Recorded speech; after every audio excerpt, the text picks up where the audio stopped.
Balancing your dreams with the working now. Basically, what that means to me is being able to organize yourself so that you can actually get accomplished what you want to accomplish at the same time that you're being dragged around by all the duties and responsibilities that life throws at you. Now, I don't know if you've been in this situation, but I know that you have dreams. You have things you want to accomplish with your life. What are the deepest desires of your heart?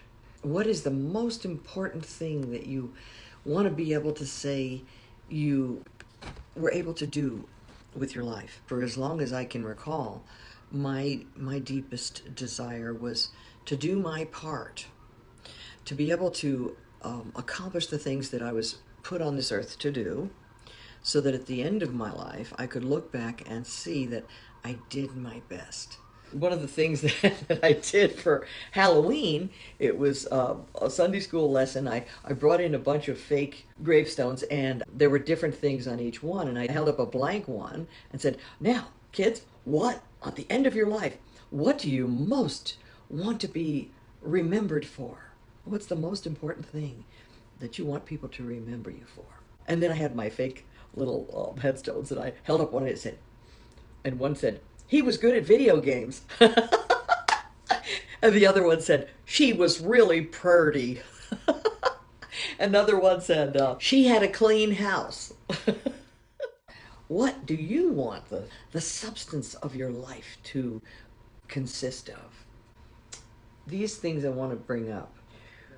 What is the burning desire of your heart, even now, to accomplish? Now, when I look back at when my kids were little, the burning desire of my heart was to impart to my children high ideals of good behavior, high ideals of what we could accomplish in life to benefit mankind. And I wanted my children to grow up to be nice people. And if they did that, even if they weren't huge money makers or something like that, that was good enough for me. But other people are always pulling at us and pulling us away. This is the thing. I had to find a way to impart my goals and my ideals to the children, and with all of our different personalities, to try to adjust so that I could communicate to that personality how, what, if they could behave, it would benefit all of us. And getting through to willful people who want their own way and who seem to feel as though they are right no matter what they want the final say. It's difficult. And when you're a woman, you have to, it's weird.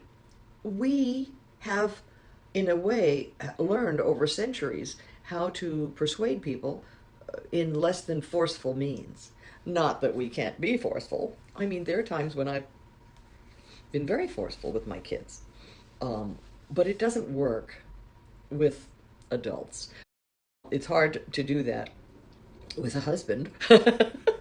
And we have to have, that's why we develop our wiles, the wiles of women. We learn to communicate what our needs are in more charming ways.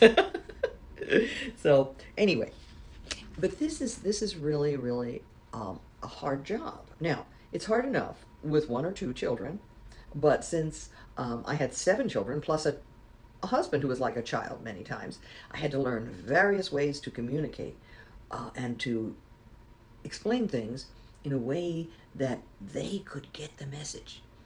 And communication is one of my really big skill sets, because a lot of it, especially when you're dealing with a person who doesn't really listen, is in storytelling. So telling stories is a very powerful way to get somebody to see your point of view that isn't seeing it. I have some really powerful things that have happened to me in my relationships with my family, with my kids, with my husband, my late husband, and things that I learned along the way to help you communicate with others. If we are going somewhere, we're going from point A to point B, If we have a roadmap, it helps us a lot. If we know where we are going, like having GPS that tells us here's what's going to come, and by the way, there's a roadblock along the way, and how to overcome those obstacles, like take alternate routes here, go around that roadblock there, and blah blah blah.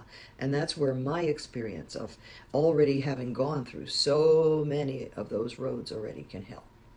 So it's like having a tracker with you as you go through the wilderness.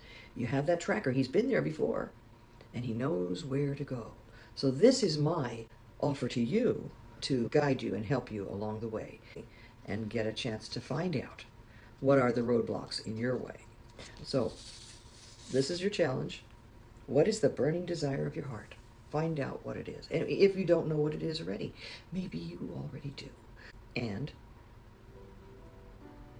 do you have a plan to accomplish it? Because at the end of our lives, what do we want people to remember about us? We need to plan our lives from the end to the beginning, holding that goal up first. What do we want on our tombstone? And that is really important. So, what is the burning desire of your heart?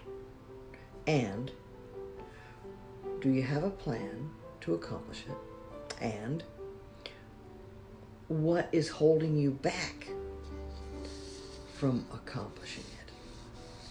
That's where I am here, your road tracker, to help you find your way. So sign up for your free discovery session, and we will go forth and conquer. And I'm going to close now. So blessings, blessings, blessings on you all.